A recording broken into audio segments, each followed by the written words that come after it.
This just shows you history, and Reuben would be some of the Florida Indians, but mainly some of the Indians that are in the islands, and some of them in Quito, Ecuador, because they're in Quito, Ecuador, speaking to the tribe of Reuben. So some of the Ecuadorian natives are the tribe of Reuben, and some of them are spread in the islands also in the Pacific. This history I'm going to show you on that, either in this tape later on or maybe in tape 2. Another book goes into that. Okay? I want to go into Tezvetan Todorov, Russian, Conquest of America.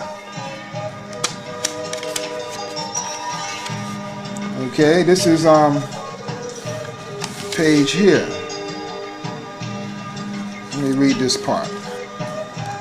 Page 22. De las Casas, this is the full name of this guy. De las Casas reports.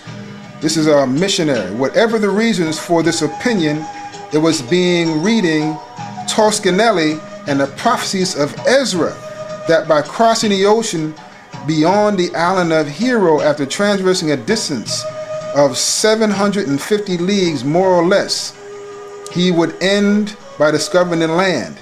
So it's just showing you they were going into Ezra's. I want to bring this point out that Columbus and these guys were dealing with the book of Ezra's, trying to find the 12 tribes of Israel.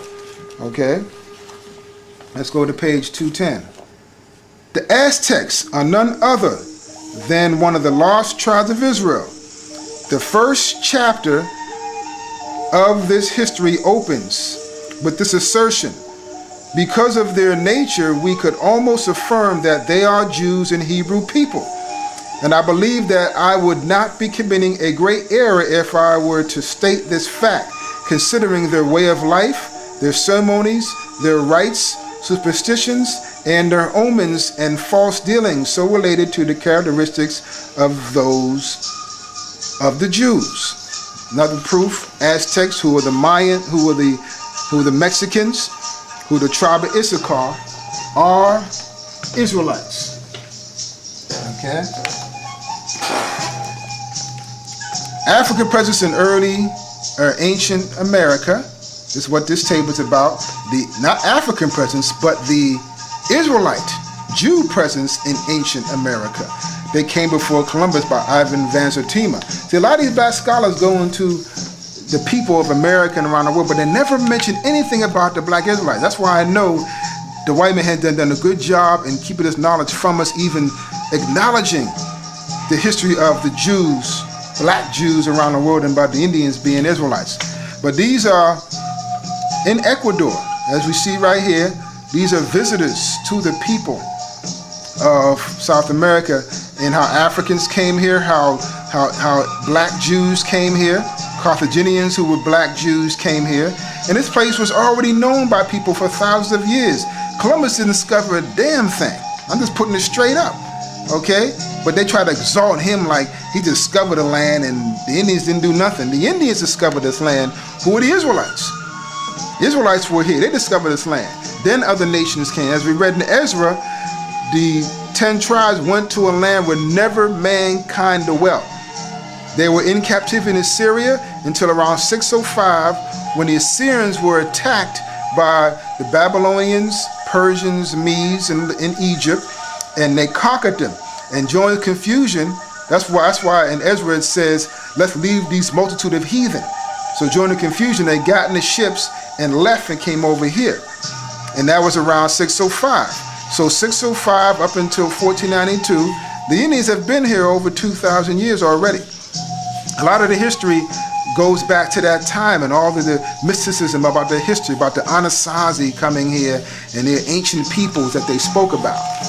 Okay, so I'm just giving you things, reference, not just mystical history, but secular, documented history of who the Indians are.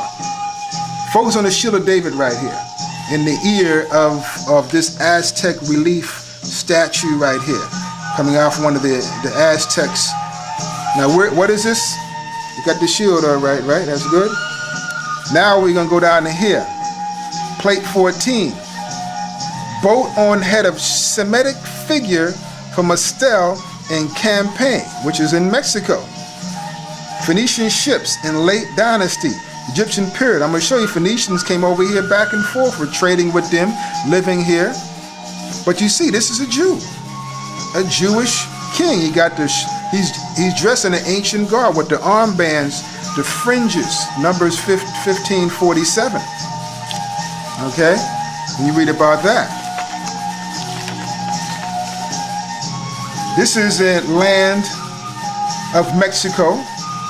As you see, is a little town called Tula here.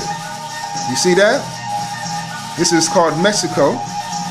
Now I'm going to show you Tula goes back to an ancient leader of the Israelite nation, of the tribe of Issachar, who the Mexicans are. Tula. Okay? So now we're going to go into this book. Actually, the Bible. 1 Chronicles 7:1. That's what we had, right? 1 Chronicles 7:1. Just keep it on my book, the Bible here. Make sure it's the right one. Yeah, 1 Chronicles 7:1. Let's get that. Let's go and read an ancient Mexican land named after a Hebrew personality. Now the sons of Issachar were Tula, Pua, Jashub, Shimron. Okay. Makes 4. But Tula is one of the sons of Issachar. Issachar, as we read in the earlier history, are one of the tribes of Israel. Okay? So you've seen they use a U and they use an O here, but it's still looking at the similarities. Put this all in one and you'll see these are Hebrew people. Let's go into this book. Visions of America, of ancient America. Okay? See the great cities and towns that we once lived in. Let's see one town's name here. Tula, one of the ancient towns of ancient Mexico. Tula was founded sometime in the 10th century AD, at a time during the transition between the classical and the post-classic periods of Mexico's history. Okay, so we just go. This is a quick chapter. You get a good little pan over this, so they can read it at home later on. I'm not gonna read the whole thing. Okay, I'm just showing you some things here, some points of interest. Some of these statues found in Mexico kind of remind you of the statues you find over there in Easter Island. Well, I'm going to show you that, and later on in this tape or others, that Easter Island was populated by the people of Peru and Mexico and the 12 tribes coming from America. Okay, and they came over here and populated that land. Let's go into this book right here, Ancient and Modern Britons, Volume 1. All right. Shawnees were a tribe of the Gad nation of Israel, North American Indians. We're going to get this on tape. Shawnees themselves, who assert that their forefathers were not indigenous, but came across the ocean, from whence they know not, in memory of which event they continued to celebrate a yearly sacrifice for their safe arrival in America. So this knocks out that whole thing about them coming from some unstable ice bridge up the North Pole. It's discovered, they say discovered by a Russian named Vitus Dane Bering. Okay, the Bering Strait. Well, they didn't come, they came across the Atlantic Ocean. That's how they got here. Okay, and we're going to read some more about that later on in histories. So that's proof where they came from. Let me go into more proof of that in this book. I want to bring this out because this is very important. The Lord is showing me that we have to go into about where these people came from.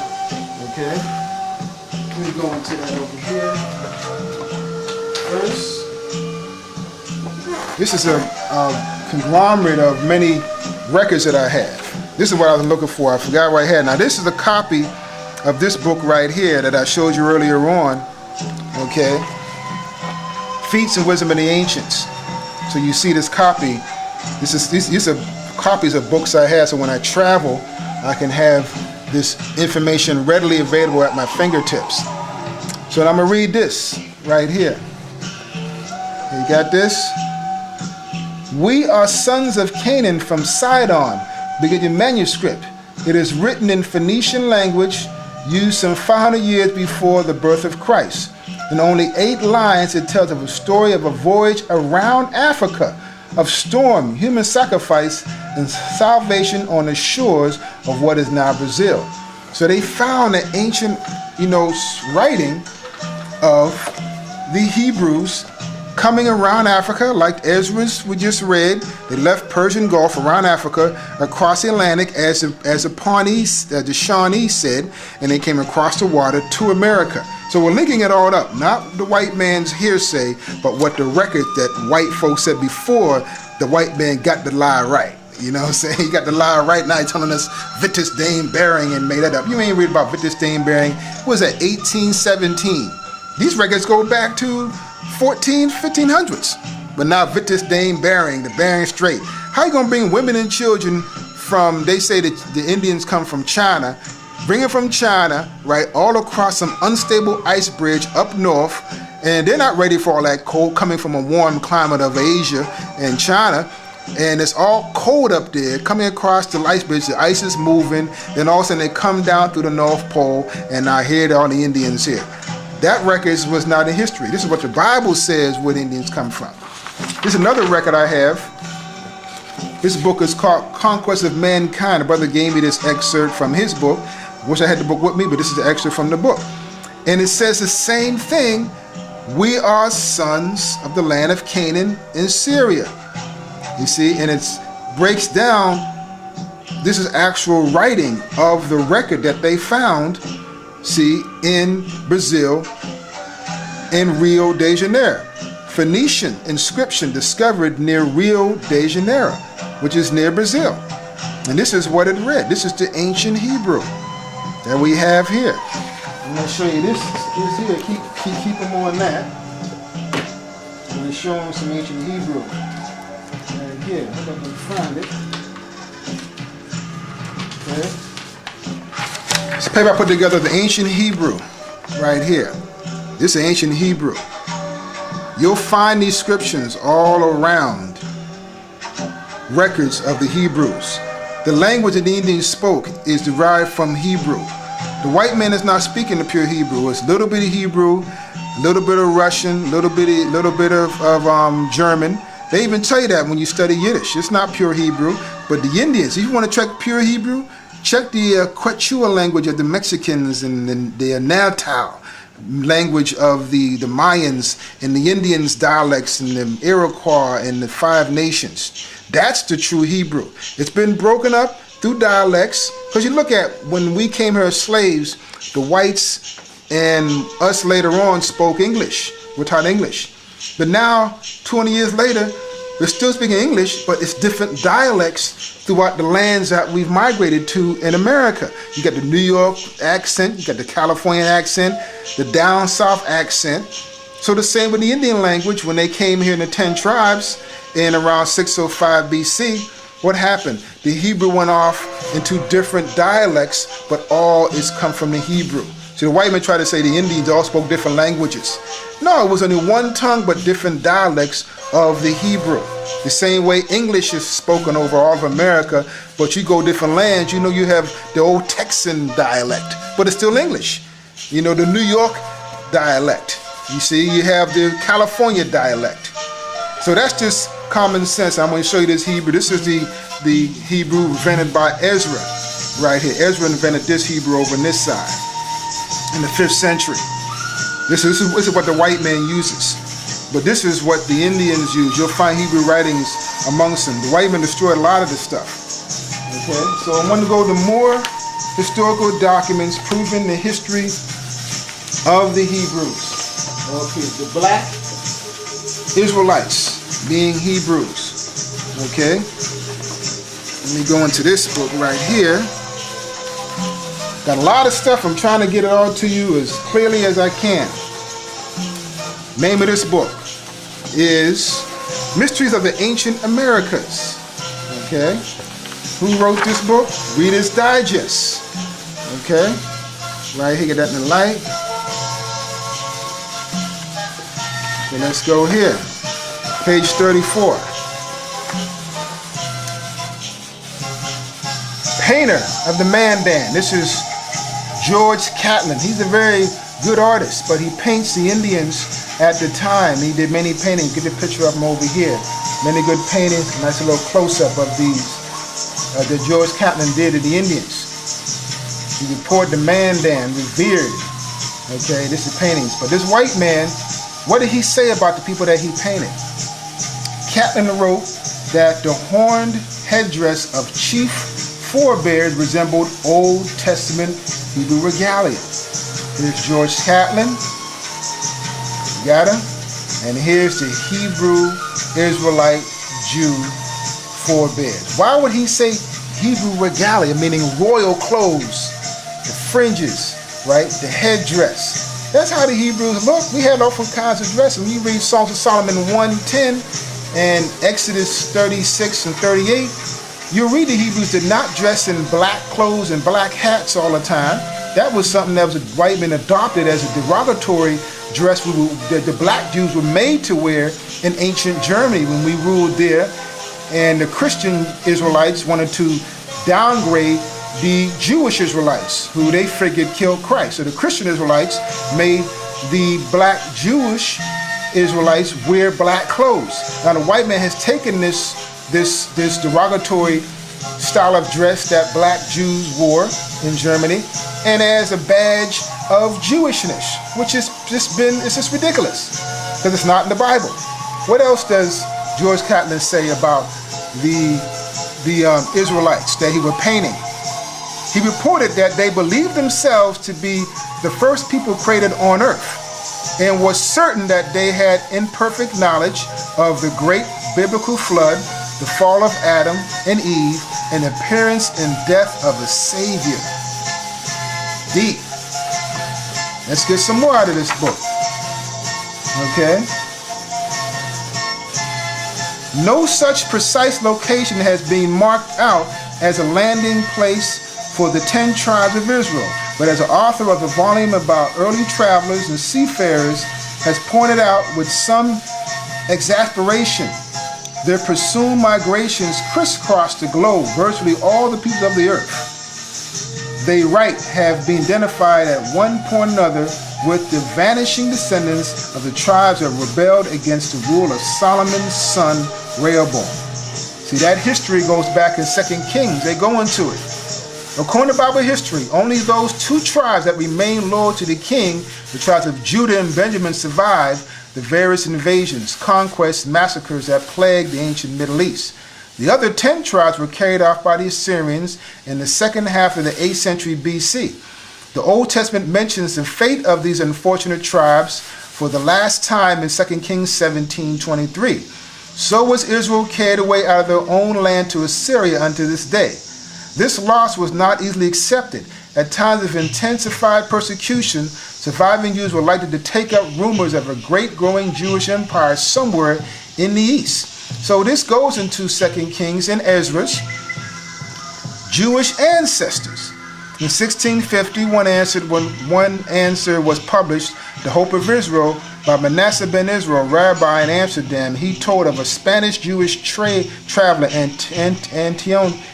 Antonio de Montesinos, whose Indian guide on a South American trip greeted him with Shema Israel, Hero Israel. Furthermore, the guide reported that there are many of the same that many people of the same origin were living in the highlands near Quito, Ecuador. Manasseh declared a volume of his work to the English Parliament in the hope that the Jews would be remitted to that land. Biblical prophecy was deeply involved in the rabbi's motive, for he believed that the Messiah would not come until the Jews were scattered to all ends of the earth. Oliver Cromwell received Manasseh in England and discussed his views. Take another one. Now, we just read this in the other book I just read earlier. This is another scholar bringing out the history that they research. People research and they write this stuff down in books. You see? Look at this.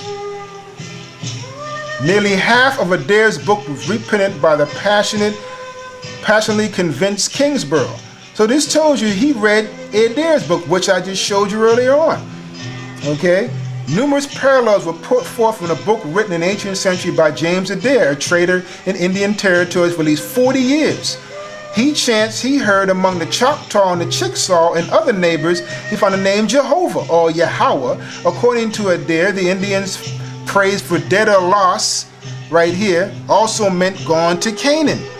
And the word for winter, Korah, you see, was borrowed and changed from the Hebrew. He reported that when the Indians met at night to gladden and unite their hearts before Yahweh, they sang over and over the Hebrew word for Messiah. He also saw Hebrew influence in the ritual oath of witnesses before an Indian judge. I have told you the naked truth. You see? Lord Kingsborough was convinced that the Indians of Mexico were direct descendants of from Israel's 10 tribes. As proof, he spent his fortune on reproducing volumes of Aztec codices that he claimed illustrated biblical events. The two reproduced here are said to represent the story of Adam and Eve left and a primordial deluge above.